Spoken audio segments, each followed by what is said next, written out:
Today I'm going to cook this bag of black beans. I've got a pound and a deluxe multi-cooker. So your cooking guide gives you lots of tips and recipes, including a chart for all the different types of beans and legumes.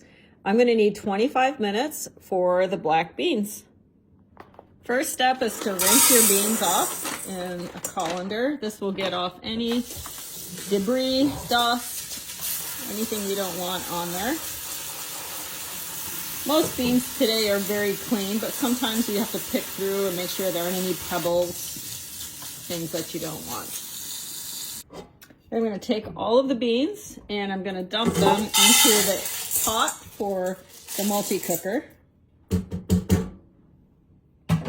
and add cold water to about the halfway point. When you're using the multi-cooker, you want to make sure that you don't ever put food or liquid above the max line. I'm going to go to the halfway line, and that will give lots of room for the beans to expand.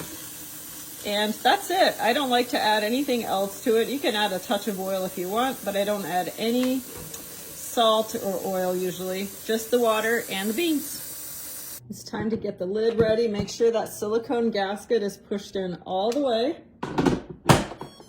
Add your lid. You're going to turn the dial until beans lights up. Push the button in, and it assumes the cook time of 25 minutes, which is what I want. I'm going to press and hold and let it run. So when it says run, your pressure is building. The countdown will start after the pressure has built, and after it has cooked for 25 minutes, I'm going to let it naturally release for 10 minutes before I release the pressure manually. You can see that it's 11 minutes on natural release. Once it starts saying keep warm, it counts up for your natural release. So I'm going to go ahead and hit the X and release the pressure. It's going to shoot off towards the left. You can see it's pretty low in its pressure because it's been releasing naturally. When the red pen towards the back of the lid drops, you know that your pressure has released, and it is time then to remove the lid. The beans are done. If ever you're cooking beans and you want to check them, just try to mash them gently. See, those are nice and tender. If you're ever doing a type of bean and they're still not quite as tender as you like, just put the lid back on and add another 2 to 4 minutes of cook time, and that should finish them off. But these are ready. Carefully pour the water and the beans right into a colander in your sink.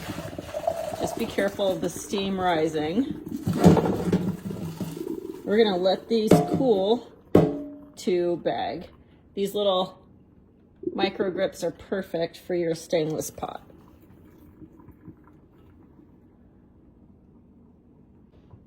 I like to rinse them off with some cold water just to help them cool off a little bit faster. This bag of beans will be the equivalent of 4 cans. Now that the black beans have cooled, I'm going to just take my 2-cup scoop and bring it to about 1 3/4 cups, which is about the equivalent of a can of beans. So they're all portioned. Again, I just cooked them in water, no salt, just squeeze out all the air. There we go. Anytime a recipe calls for a can of beans, this is what I'm going to use. Store them all in a freezer Ziploc bag. It will keep them from getting freezer burned. Label it, squeeze all that air out, and we're ready.